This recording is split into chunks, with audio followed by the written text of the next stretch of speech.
বিসমিল্লাহির রহমানির রহিম। আসসালামু আলাইকুম।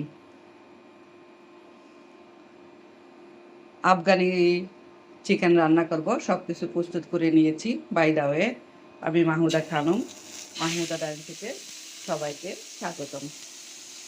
মাংস ম্যারিনেট করে নিয়েছি। পুদিনা পাতা, ধনিয়া পাতা, টক দই, গোলমরিচ, কাঁচামরিচ, পেঁয়াজ, রসুন, আদা সব কিছু দিয়ে ম্যারিনেট করে নিয়েছি। এখন উল্টিয়ে পাল্টিয়ে একটু লাল লাল করে চিকেন একটু লাল লাল করে ভেজে নিয়েছি। চিকেন ভাজা অলমোস্ট হয়ে গিয়েছে।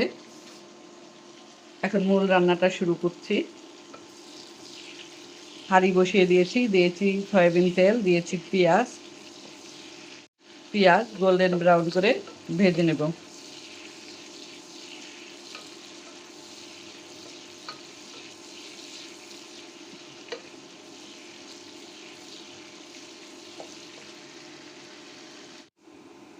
পেঁয়াজ গোল্ডেন ব্রাউন করে ভেজে নিলাম। এ পর্যায়ে দিয়ে দিচ্ছি প্রস্তুত করে রাখা মশলা। এখানে আছে টক দই, পুদিনা পাতা, ধনিয়া পাতা, আদা রসুন, কাঁচামরিচ, স্বাদ মতো লবণ।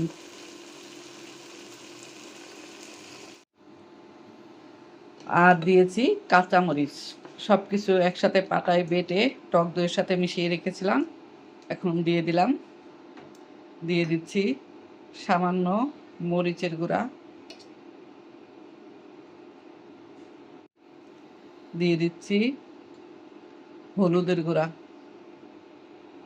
দিয়ে দিচ্ছি ধনিয়া গুঁড়া। লবণ তো আগেই দিয়েছি, লবণ আর দেওয়া দরকার নেই। দিয়ে দিচ্ছি জিরা গুঁড়া। সব শেষে দিয়ে দিচ্ছি গরম মশলা পাটায় গুঁড়া করে।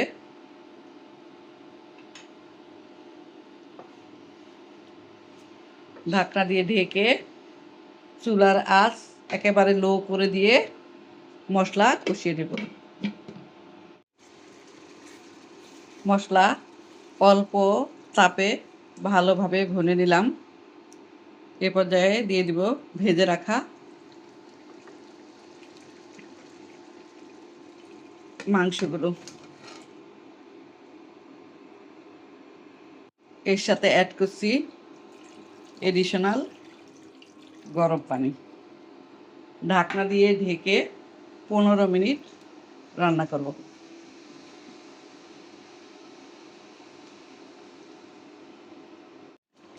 ঢাকনা দিয়ে ঢেকে পুরো 20 মিনিট রান্না করলাম। এ পর্যায়ে দিয়ে দিচ্ছি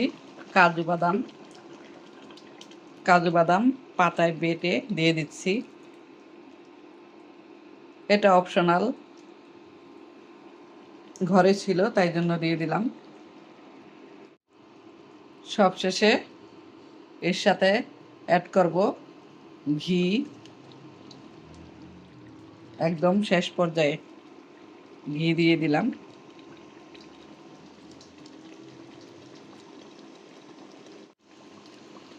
চিকেন রান্না অলমোস্ট ডান। সবাই ভালো থাকবেন, সুস্থ থাকবেন। ফিরে আসবো নতুন কোনো রেসিপি নিয়ে। আল্লাহ হাফেজ। আসসালামু আলাইকুম।